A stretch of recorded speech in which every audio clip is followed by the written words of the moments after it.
بڑے بھائیوں کے ساتھ، اور اسی طریقے سے باقی لوگوں کے ساتھ جو ہم سے بڑے ہیں ان کے ساتھ یہ خیال رکھنا ہے۔ اور یہاں پہ یہ بھی ارشاد فرما دیا مفسرین کرام نے کہ مفسرین کرام فرماتے ہیں کہ یہاں پہ ایک مسئلہ اور نکلتا ہے، وہ یہ کہ مہمان کے کچھ حقوق ہیں۔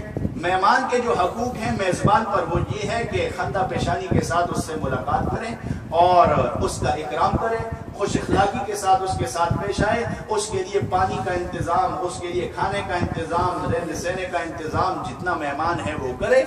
اور میزبان کے لیے تو یہ مہمان کے حق ہیں، مہمان کے حق جو ہے یہ ہے کہ میزبان کے لیے کہ میزبان جس کے پاس یہ مہمان بن کے گیا ہے کہ اس کے پاس اس وقت جائے کہ جس وقت اس کے آرام کا وقت نہ ہو۔ ہاں کوئی ایسے وقت ہے، جہاز کا وقت ہے، ٹرین کا وقت ہے، وہ الگ چیز ہے، لیکن یہ نہیں کہ یہ وہاں پہ چلا جائے، مہمان بن کر جائے۔ علماء نے لکھا ہے وبال بن کے نہ جائے، وبال بن کے نہ جائے، مہمان بن کے جائے۔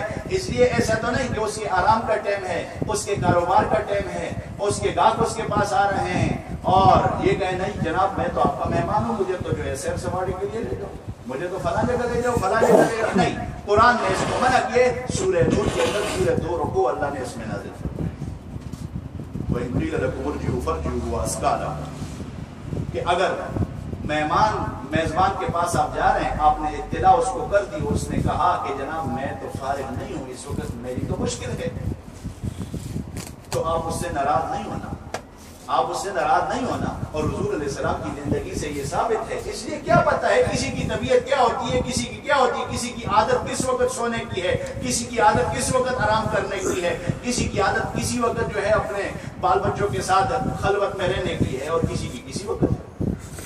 تو اس لیے طبیعتیں مختلف ہیں، بندے مختلف ہیں، تو لہذا اپنے اس راستے کو سیدھا کر لو۔ فرمایا کہ اپنے راستے کو ایسا سیدھا کر لو کہ تم حضور علیہ السلام کا اتباع کرو۔ حضور علیہ السلام ایک دفعہ ایک صحابی کے گھر تشریف لے گئے، یہ واقعہ اس کا قدر توجہ سے سنیے۔ 2-3 میل کا فاصلہ تھا حضور علیہ السلام کا۔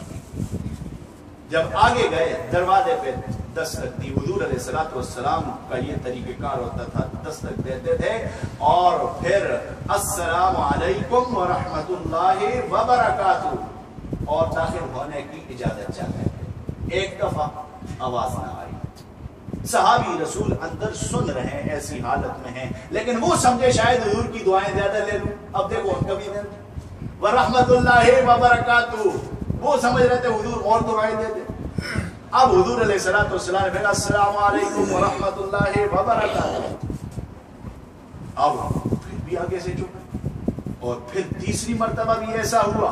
اب تیسری مرتبہ کے بعد کوئی آواز نہ آئے، حضور سمجھے کہ اندر کوئی بندہ موجود نہیں ہوگا یا اجازت نہیں ہے ان کی طرف سے، اس لیے آواز نہیں آ رہی۔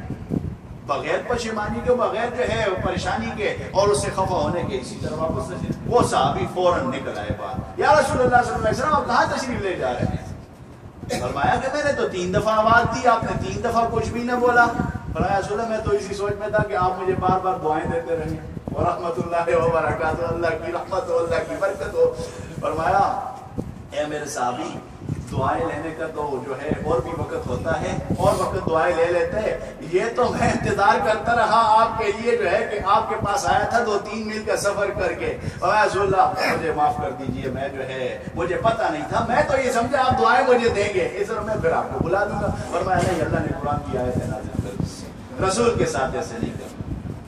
تو حضور علیہ السلام خفا نہیں ہوئے۔ اب اگر مہمان کوئی آ جائے اور اسے کہا جائے جناب میرے پاس اس وقت ٹائم موجود نہیں ہے، تو اس کو خفا نہیں ہونا چاہیے، وہ خفا نہیں ہونا چاہیے۔ لیکن میزبان بھی ایسا ہو کہ جس طرح حضور علیہ السلام اور جو ہے وہ صحابی رسول تھے کہ یعنی کم از کم دل تو صاف ہونا چاہیے، ایسا تو نہیں نا کہ یہ کہاں سے مصیبت نازل ہو گئی خواہ مخواہ دل سے، نہیں، ایسا نہیں۔